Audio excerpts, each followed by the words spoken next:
Okay, so here we have the top 10 Wokest definition changes. All right, here we go. With number 10, we have anti-vaxxer. This one's courtesy of Merriam-Webster Dictionary. Now, this one would be higher up on the list, except for there are some problems with it. Okay, so anti-vaxxer, they changed it to a person who opposes the use of some or all vaccines, regulations mandating vaccinations, or usually both. So the reason this isn't higher up on the list is because it was a very small change. Apparently, there was a lot being said about the fact that they added regulations mandating vaccinations. Apparently, when they added this definition in 2018, it said laws mandating vaccination, as opposed to regulation mandating vaccination. Now, I think there is a major difference there because laws are passed by a legislature and regulations are passed by a bureaucracy. However, I do believe that this is not as significant of a change as originally advertised. So this one in particular, not as crazy as it should have been. Okay, going on to number 9, we have court packing. So court packing, at one point, according to dictionary.com, was an unsuccessful attempt by President Franklin D. Roosevelt in 1937 to appoint up to 6 additional judges to the Supreme Court, which had invited a number of New Deal laws. So this was originally a historical word and not an actual definition. And then when the Democrats talked about court packing all the time, then they changed it to this: the practice of changing the number or composition of judges on the court. So basically, they took what the Democrats were talking about and added it to the dictionary. Also, not as crazy of a definition, but they are catering to the Democrats on this one, because court packing as a concept, as a noun, it's not really a noun. It's like it's more of a concept. It doesn't really belong in the dictionary. It is, as they originally said, just a historical term, and it's something you can do, but it's not really added to the dictionary. All right, so number 8. So this one is kind of crazy, okay? This is from the German dictionary Duden, and it's the word Jew. And for a brief period, the German dictionary changed the definition of the word Jew to include: occasionally, the term Jew is perceived as discriminatory because of the memory of the National Socialist use of the language, the Nazi use of the language. In these cases, formulations such as Jewish people, Jewish fellow citizens, or people of Jewish faith are usually chosen. So, for a little bit, they were trying to be so inclusive and worried that they actually said that the term Jew is offensive. Now, I am a Jew. But if someone comes over to me and is like, "You Jew," there's kind of a difference. That's kind of an inflection thing. So it's not an offensive term. So they did take this one out, but they wanted to be we cannot at all be discriminatory. So we're going to change the definition of the word Jew in the German Duden dictionary.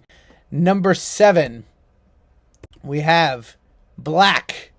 So this is also courtesy of dictionary.com. This was an addition made, and if you notice, it has the capital B in the word black.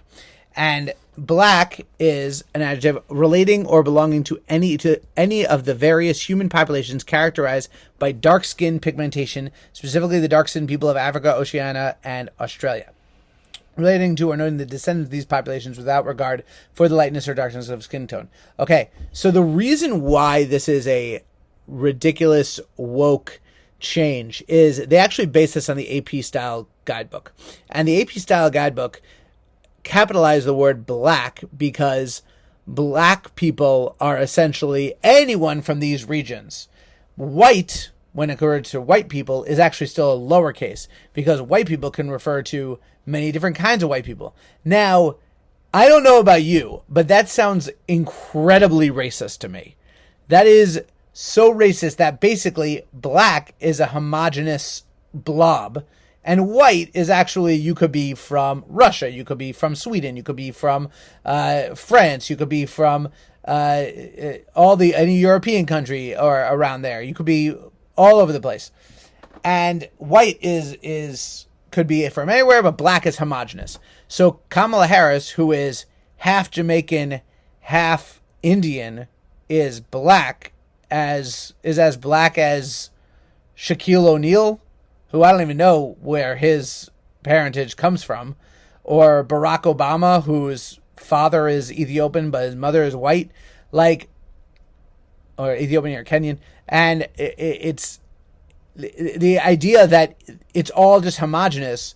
That's just the woke left saying that all black people are the same, which I find to be incredibly racist.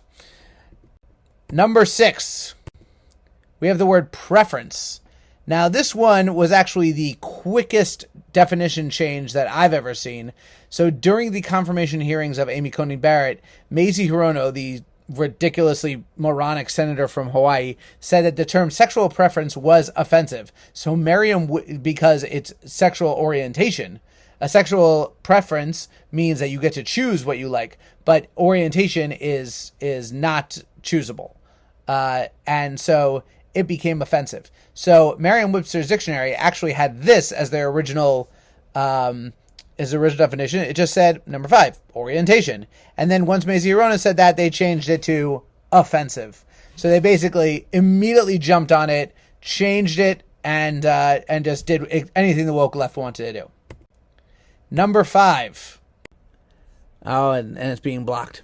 So unfortunately, the video is blocking this, but what it says is it is the act into the body to produce protection from a specific disease. So they actually changed the definition of vaccine to go from a vaccination to go, it produces an immunity to produces a protection. The CDC changed the definition of that because of the COVID-19 vaccine, which they said would make you immune from the disease, but they lied to you, so they had to change the definition on their website because it did not produce immunity.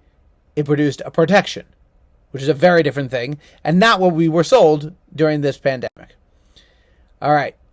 Number 4, courtesy of the Anti-Defamation League, it is racism. So the Anti-Defamation League, which is a tool of the left, I actually have written extensively about this and will continue to write extensively about this because the Anti-Defamation League is no longer about, helping Jews around the world. It is just a organ of the left wing.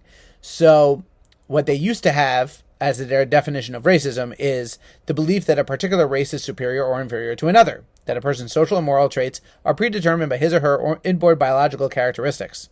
Racial separatism is a belief most of the time based on racism that different races should remain segregated and apart from one another. Pretty standard. Racism, belief that one particular race is superior or inferior to another. However, they changed it during the Black Lives Matter riots of 2020 to say that it's the marginalization and or oppression of people of color based on socially constructed racial hierarchy that privileges white people. So racism can only be the oppression of people of color by white people. So that's how they changed their definition of racism. Black people can't be racist against white people according to this definition. That is obviously untrue. Black people can be very racist against white people. There's actually the idea that they are, if a black person believes that they are superior to white people, which there is that has happened. I mean, like Nick Cannon has said out loud that black people have souls than white people don't because of the melanin in their skin. That's straight up racism. That's a belief of superiority. So, but that wouldn't cover this. So the ADL has changed the definition of racism. I think they did also get rid of this when they got called out on it. They actually had this one up for around 18 months before they actually got called out on it. All right, number 3. And the top 3, of course, you know what they're all going to be. They're all going to be about the gender issue. So number 3 is female, changed by Merriam-Webster's dictionary. They had to throw this one in there. A female is, we're going to look all the way down here. Sorry, it's so small. Having a gender identity that is opposite of male. But what is a male? It's having a gender identity that is opposite of a female. But what is a female? Gender identity opposite of male. What is a male? Gender identity opposite of female. Blah, blah, blah, blah, blah, blah. It goes back and forth. It's circular logic. It doesn't make any sense. So a gender identity is of whatever the opposite of a male is. But what's a male? Opposite of a female, which leads me to number 2. What is a woman?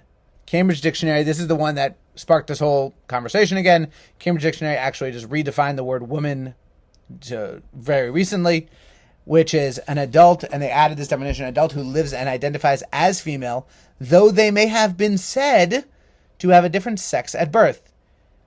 Examples: she was the first trans woman elected to a national office. So basically, he was a man elected to national office. Mary is a woman who was assigned male at birth. Mary is a man. Because now they're saying an adult who lives and identifies as female. But what is a female? The opposite of a male. So it's someone who has an identity of a male, of a female, of a male, of a male. Those go back and forth and back and forth. So number 3 and number 2 are related, even though they are separate, because they are actually separate words. But now we're going to get to the number 1 biggest change in the dictionary. And that is the word they, which is courtesy of dictionary.com. And the reason why this is number 1 is because forever, they has meant multiple people. Except dictionary.com has decided that they is now a nominative singular pronoun. Nominative singular pronoun. That is what they are. They is. They completely, they as in the plural dictionary.com, change the definition of the word they to include people who think they are multiple people. And that is the number 1 craziest, wokest definition change.